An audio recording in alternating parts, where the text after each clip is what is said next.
आज आहे 20 नोव्हेंबर। आज मी चॅलेंज घेतोय 31 डिसेंबर पर्यंत डेली व्हिडिओ टाक। तर आज आहे 41 डेजचा फर्स्ट व्हिडिओ। आजच्या व्हिडिओसाठी आमची सवारी चालली सरळ मुर्डेश्वर मध्ये। असं एक ठिकाण आहे तिथे किती वर्ष फक्त प्लॅन करत होतो जाण्यासाठी। माझी सवारी स्टार्ट झाली ती थिवी वरून नेत्रावती ट्रेन मध्ये। नाईटला शूट करण्यासारखं काय नव्हतं। तर पोहोचलो मुर्डेश्वर स्टेशनवर। माझं स्टे होता तिकडून 5 मिनिट वॉकिंग डिस्टन्स। ही आहे मुर्डेश्वरची main entry gate.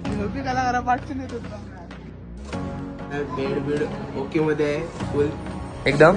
Main destination वर जाण्यासाठी तयार झालो। आम्ही स्टे करत होतो तिकडून 5 मिनिटच्या अंतरावर होतं मुर्डेश्वर। मुर्डेश्वर हे कर्नाटक राज्यातील उत्तर कन्नड जिल्ह्यातील एक शहर आहे जे अरबी समुद्राच्या किनाऱ्यावर वसलेलं आहे। हे शहर त्याच्या जगातील तिसऱ्या सर्वात उंच शिवमूर्तीसाठी आणि मुर्डेश्वर मंदिरासाठी प्रसिद्ध आहे। परिसर बघून एवढं भारी वाटत होतं जणू स्वर्गात आलो। राजगोपुरम मध्ये दल मजलेसह 21 मजले बघून वेगळंच वाटत होतं। त्या गोपुरम मध्ये एक लिफ्ट देखील आहे। शिवाची मूर्ती एवढी विशाल होती। तिकडून नंतर आम्ही दर्शन वगैरे पहाटे पण एवढी गर्दी होती। रांगेत राहून आम्ही दर्शन घेत तिकडून सरळ गेलो भोजन कक्ष। प्रसाद वगैरे खाऊन आम्ही निघालो। आजच्या पार्ट मध्ये एवढंच। मुर्डेश्वर ट्रिपचा अजून एक पार्ट येणार। भेटू नेक्स्ट पार्ट मध्ये। Till then bye bye.